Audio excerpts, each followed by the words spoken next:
រឿងក្មេងចាំក្របីឃើញខ្មោចអង្គុយលើខ្នងក្របីនៅភូមិតូចមួយក្បែរវាលស្រែខេត្តកំពង់ចាមមានក្មេងប្រុសម្នាក់ឈ្មោះសុខាអាយុប្រហែល12ឆ្នាំជាក្មេងចាំក្របីជាមួយក្មួយៗក្នុងភូមិសុខាជាក្មេងរឹងមាំមិនសូវខ្លាចខ្មោចអីទេព្រោះគេធ្លាប់និយាយថាខ្មោចវាមិនញ៉ាំក្មេងចាំក្របីទេវាចង់ញ៉ាំតែអ្នកខ្លាចវាប៉ុណ្ណោះរាល់ថ្ងៃគេនាំក្របីទៅវាលស្រែឬជិតព្រៃតូចឲ្យវាស៊ីស្មៅរួចអង្គុយលេឬច្រៀងចម្រៀងតែម្នាក់ឯងថ្ងៃមួយជាថ្ងៃអាទិត្យមេឃស្រទុំព្រឹកអាទិត្យរះក្តៅសុខានាំក្របីទៅវាលស្រែឆ្ងាយបន្តិចជិតអូរតូចមួយដែលមានដើមឈើធំៗជុំវិញក្របីស៊ីស្មៅយ៉ាងសប្បាយសុខាអង្គុយក្រោមដើមឈើ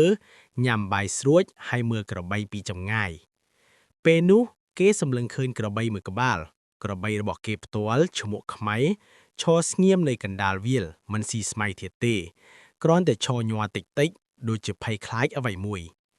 សុខាក្រោកឡើងដើរទៅជិតហើយស្រែកហៅខ្មៅមកនេះប៉ុន្តែក្របីនៅតែឈរមិនរំកិលពេលគេដើរកាន់តែជិតសុខាឃើញអ្វីមួយចម្លែកនៅលើខ្នងក្របីខ្មៅមានស្ត្រីចាស់ម្នាក់អង្គុយជីកស្លៀកសំពត់ខ្មៅសក់វែងខ្មៅមុខស្លេកស្លាំងភ្នែកក្រហមនិងមិនមានជើងទេគ្រាន់តែខ្លួនផ្នែកខាងលើអង្គុយនៅលើខ្នងក្របីដូចជាខ្មោចព្រាយឬខ្មោចយាយចាស់ខ្មោចនោះមិននិយាយគ្រាន់តែសម្លឹងមើលសុខាហើយក្របីញ័រកាន់តែខ្លាំងដូចជាត្រូវគេសង្កត់សុខាភ័យរន្ធត់បេះដូងលោតខ្លាំងប៉ុន្តែគេមិនរត់ភ្លាមទេព្រោះគេគិតថាបើរត់ខ្មោចនឹងតាមគេឈរស្ងៀមសម្លឹងតបហើយនិយាយតិចៗថាយាយចង់បានអីកូនមកចាំក្របីប៉ុណ្ណឹងមិនបានធ្វើអ្វីខកទេខ្មោចនោះនៅតែសម្លឹងបន្ទាប់មកវាលើកដៃស្លាបមកដូចជាចង់ឲ្យសុខាជិតមកសុខាញ័រប៉ុន្តែគេនៅតែឈរហើយនិយាយថាបើយាយជាម្ចាស់ក្របីនេះឬជាមនុស្សដែលធ្លាប់មានក្របីនេះសូមទុកឲ្យកូននាំវាត្រឡប់ផ្ទះកុំធ្វើឲ្យវាខ្លាចភ្លាមនោះខ្មោចនោះញញឹមតិចៗហើយរាងកាយវាបាត់ទៅដូចផ្សែងរលាយចូលខ្យល់ក្របីខ្មៅញ័រម្ដងរួចដើរមកជិតសុខាដូចជាធម្មតាវិញហើយសុខាក៏នាំវាត្រឡប់ផ្ទះដោយចិត្តនៅតែលោតញាប់ពេលត្រឡប់មកគេប្រាប់ម្ដាយនិងយាយហើយយាយគេនិយាយថាអូននោះជាខ្មោចយាយចាស់ដែលធ្លាប់មានក្របីនៅវានោះកាលពីយូរយារណាស់វាស្លាប់ដោយសារគេលួចក្របីវាហើយវាចង់ការពារក្របីពីក្មេងល្មើសឬអ្នកអាក្រក់បើកូនមិនខ្លាចវាមិនធ្វើអ្វីកូនទេចាប់ពីថ្ងៃនោះមកសុខានៅតែចាំក្របីដដែលប៉ុន្តែគេកាន់តែប្រយ័ត្នប្រយែងនិងនិយាយថាខ្មោចវាក៏មានចិត្តល្អដែរបើយើងមិនធ្វើអ្វីខុសរឿងនេះคล้ายទៅជាពាក្យចចាអារាមនៅក្នុងភូមិថាកុំលួចឬធ្វើបាបក្របីព្រោះខ្មោចម្ចាស់ក្របីនៅតែអង្គុយលើខ្នងវាការពារវាជានិច្ច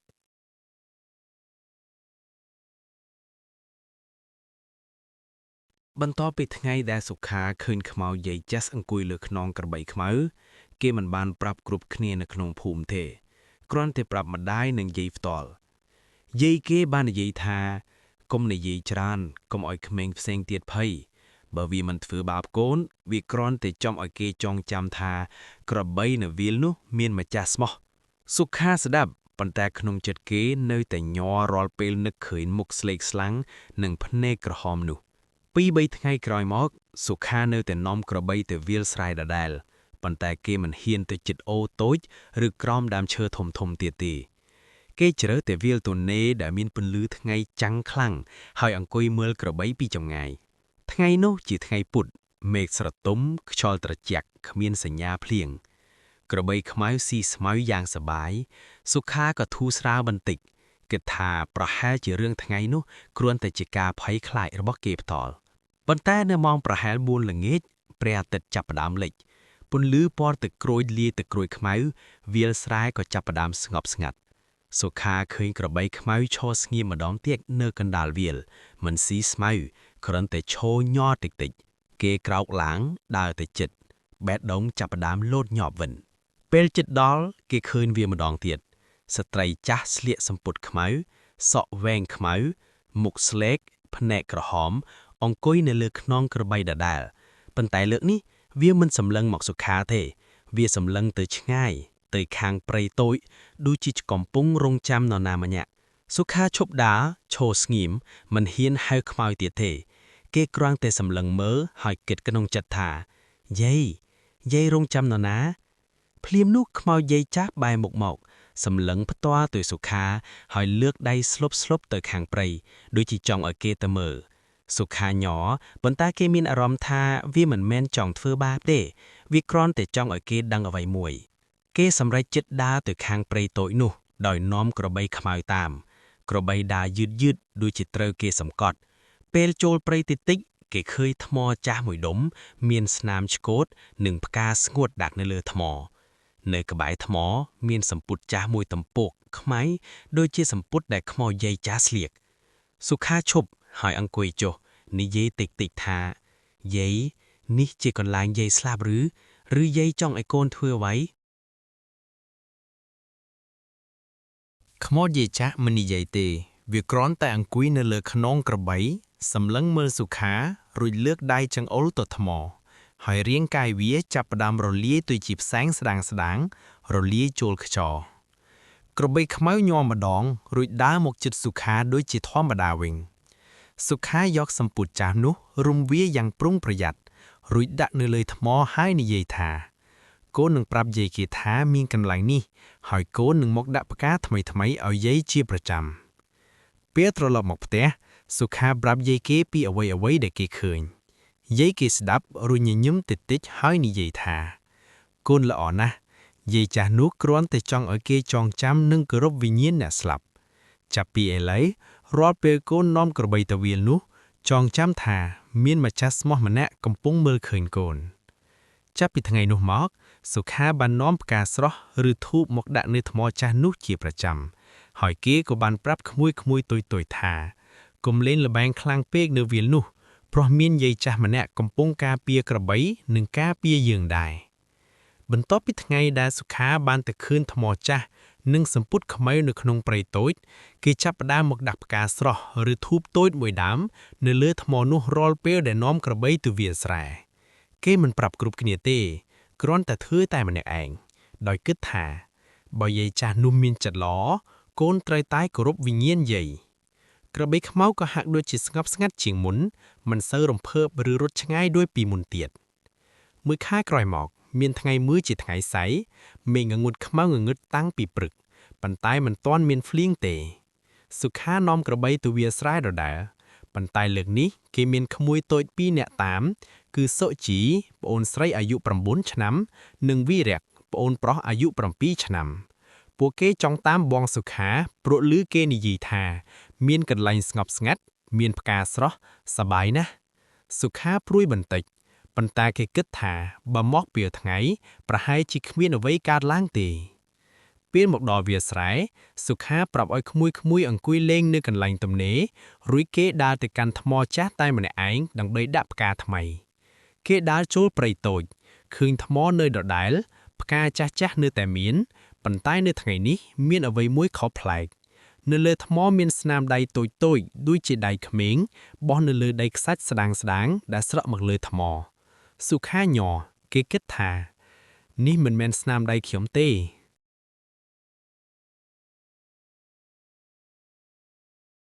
ភ្លាមនោះគេលឺសំឡេងស្រែកតិចពីកន្លែងនៃក្មួយអង្គុយសុខារត់ត្រឡប់មកភ្លាមឃើញសុជីនិងវីរៈអង្គុយញ័រចង្អុលទៅក្របីខ្មៅលើខ្នងក្របីខ្មៅមានខ្មោចយាយចាមអង្គុយដដាល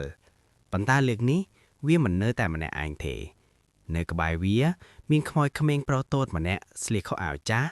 មុខស្លេកភ្នែកក្រហមដូចគ្នាអង្គុយជិតខ្នងក្របីដូចជាកំពុងលេងជាមួយក្របីខ្មៅឈរស្ងៀមមិនញ័រមិនរត់គ្រាន់តែឈរដូចជាស៊ាំនឹងវត្តមានទាំងពីរសុជីស្រែកតិចបងមិនក្មេងខ្មោចវីរៈក៏ញ័រប៉ុន្តែគេមិនរត់ទេគ្រាន់តែកាន់ដៃគ្នាសុខាដកដង្ហើមធំដើរទៅជិតបន្តិចហើយនិយាយថាយាយនឹងប្អូនតូចកូនមកដាក់ផ្កាឲ្យយាយរាល់ថ្ងៃហើយកូនមិនបានធ្វើអ្វីខុសទេបើមានអ្វីចង់ប្រាប់សូមប្រាប់កូនមកខ្មោចយាយចាស់សម្លឹងមកសុខារួចបែរមុខទៅខ្មោចក្មេងតូច ហើយលើកដៃតូចៗរបស់វាចង់អោយទៅកាន់អូតូច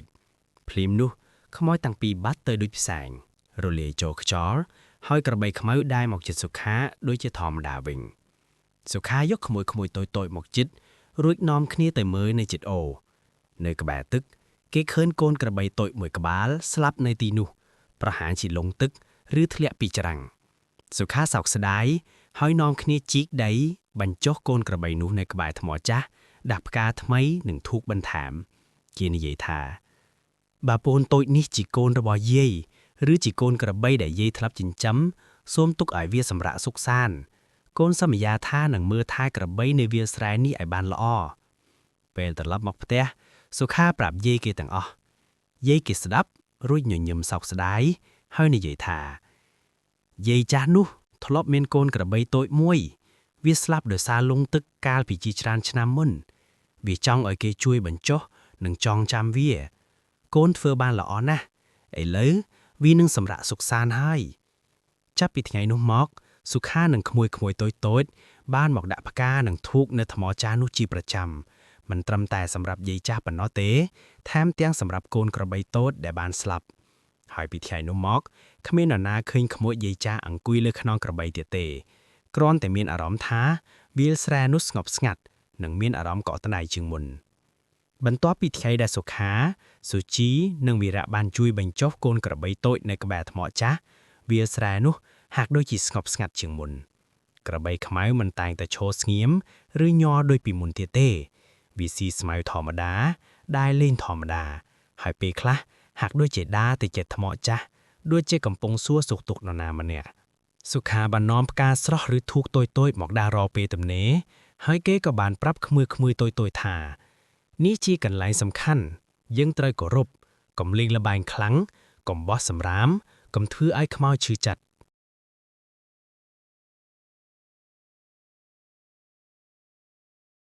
ចាប់ពីថ្ងៃនោះមកថ្មចាស់នៅតែនៅទីនោះ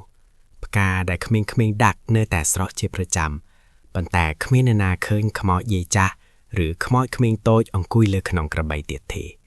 វាលស្រែនោះคล้ายជាកន្លែងដែលក្មេងៗក្នុងភូមិរៀនគោរពអ្នកស្លាប់រៀនមើលថែសត្វនិងរៀនថាខ្មោចមួយចំនួនមិនមែនជាអ្នកអាក្រក់ទេ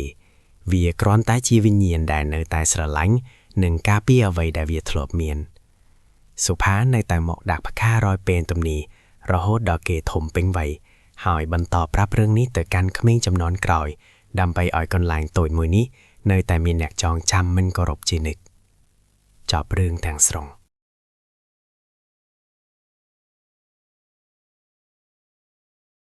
ពេលឆ្នាំបន្តមកសុខាបានធំឡើងដល់អាយុ10,000ឆ្នាំคล้ายជាក្មេងប្រុសធំម្នាក់ក្នុងភូមិចាប់ផ្ដើមជួយឪពុកម្ដាយធ្វើស្រែនិងនៅតែចាំក្របីជាប្រចាំ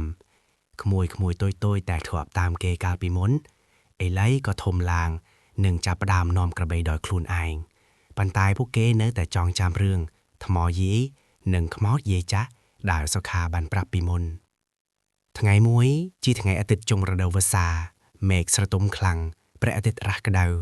សុខានាំក្របីទៅវាលស្រែដូចធម្មតាប៉ុន្តែលើកនេះគេមានអារម្មណ៍ថាមានអ្វីមួយខុសប្លែក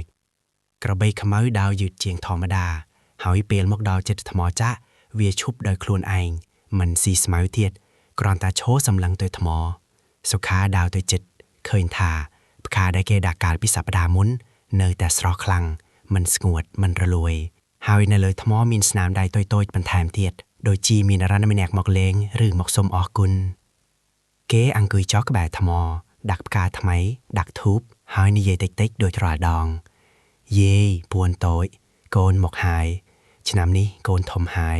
ប៉ុន្តែកូននៅតែមកដូចគ្នាកូនសន្យាថា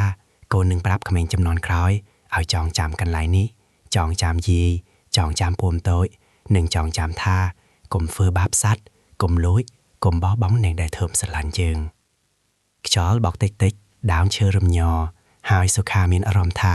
មាននរណាម្នាក់កំពុងញញឹមនៅក្បែរគេលើកក្បាលឡើងឃើញខ្មោចយាយចាស់និងខ្មោចក្មេងតូចឈរនៅមុខថ្ម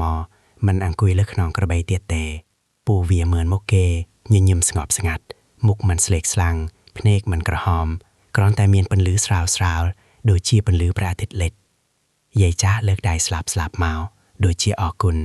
រួយទាំងពីរបែរខ្នងដែលយឺតៗទៅខាន់អូរលាយបន្តិចម្ដងជាមួយពន្លឺព្រះអាទិត្យរហូតដល់មិនឃើញទៀតក្របីខ្មៅញ័រតិចម្ដងរួយដាវមកលេចដៃសុខាដូចជាសំលាសុខាញញឹមសំពះថ្វាយបង្គំម្ដងទៀតហើយនិយាយថាលាហើយយាយលាហើយបងអូនតូចសូមឲ្យយាយទាំងពីរសម្រាប់សុខសាន្តកុំត្រឡប់មកវិញទៀតឡើយបើមិនចាំបាច់ពេលត្រឡប់មកផ្ទះសុខាប្រាប់យាយគេពីអ្វីដែលគេឃើញថ្ងៃនោះយាយគេស្ដាប់រួយសែកទឹកភ្នែកតិចហើយនិយាយថាវាបានតែហើយវាបានសុខសាន្តហើយកូនបានធ្វើឲ្យវាសប្បាយចិត្តបានឲ្យវាដឹងថានៅតែមានមនុស្សចងចាំនិងគោរពវាឥឡូវវានឹងមិនត្រឡប់មកវិញទៀតទេវានឹងតែកន្លែងដែលវិញ្ញាណសុខសាន្តទាំងអស់